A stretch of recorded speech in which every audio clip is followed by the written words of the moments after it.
दुनिया का सबसे बड़ा प्रमाणित तेल भंडार सऊदी अरब से भी ज़्यादा तेल कायदे से इस देश के हर नागरिक को करोड़पति होना चाहिए था। लेकिन आज यहाँ की जनता दाने दाने को मोहताज है।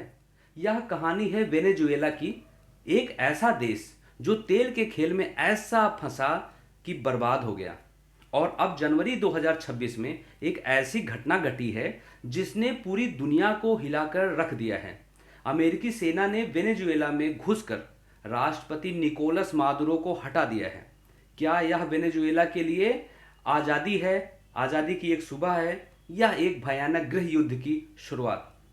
आज के वीडियो में हम इसी खूनी खेल का पूरा सच जानेंगे। नमस्कार दोस्तों, स्वागत है जीवन मंत्रा पर।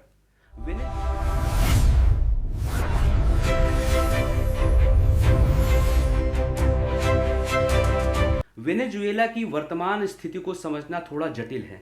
यह सिर्फ रातों रात हुआ एक तख्ता पलट नहीं है, बल्कि यह दशकों की गलत नीतियों, भ्रष्टाचार और अंतर्राष्ट्रीय भू राजनीति जियोपॉलिटिक्स का परिणाम है। आज हम विश्लेषण करेंगे कि कैसे एक अमीर देश भिखारी बना, संसाधन अभिशाप क्या होता है, और सबसे बड़ा सवाल, क्या अमेरिका का सैन्य कदम वाकई वर्तमान की जरूरत थी या सिर्फ दादागिरी? वेनेजुएला की इस हालात के लिए किसी एक को दोष देना मुश्किल है, लेकिन इसकी नींव संसाधन अभिशाप, रिसोर्स कर्स पर टिकी है। इसका पहला कारण जानते हैं, अति निर्भरता।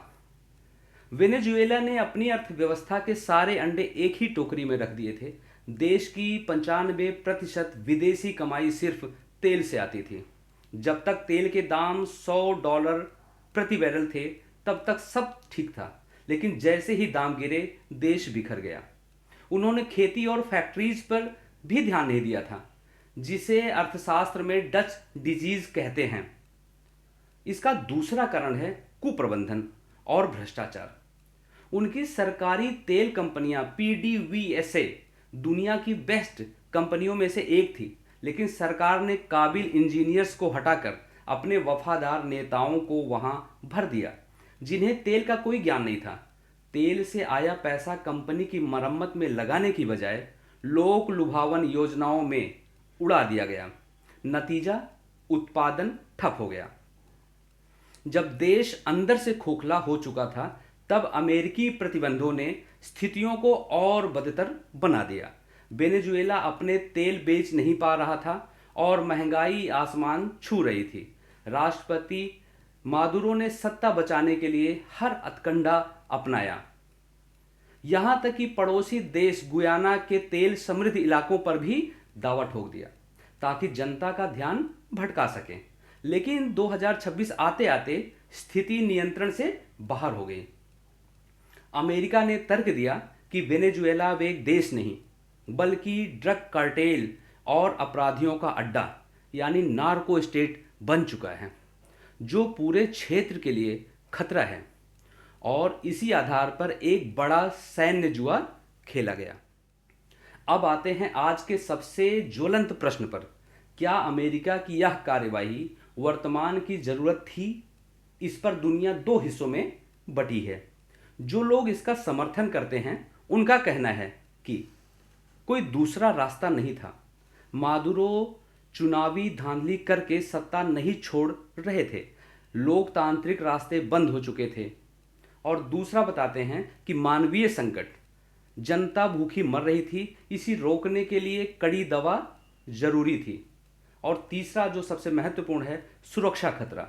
वेनेजुएला ड्रग्स और आतंकवाद का केंद्र बन रहा था। वहीं आलोचकों का कहना है कि यह बहुत खतरनाक है, संप्रभुता का उल्लंघन। किसी दूसरे देश में घुसकर राष्ट्रपति को हटाना अंतर्राष्ट्रीय कानून के खिलाफ है। यह गलत मिसाल कायम करता है।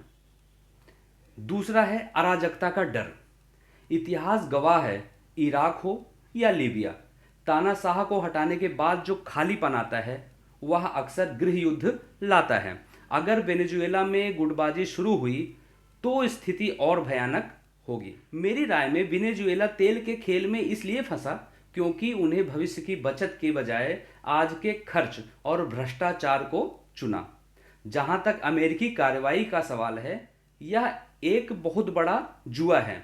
यह कार्रवाई एक ऐसी सर्जरी है जो मरीज की जान बचा भी सकती है या ऑपरेशन टेबल पर ही उसकी जान ले भी सकती है। आने वाले कुछ महीने तय करेंगे कि यह जरूरी था या ऐतिहासिक भूल। दोस्तों, इस पूरे मुद्दे पर आपकी क्या राय है? क्या अमेरिकी हस्तक्षेप से वेनेजुएला में शांति आएगी या यह आग में घी डालने जैसा है? अपने विचार कमेंट में ज़रूर लिखें।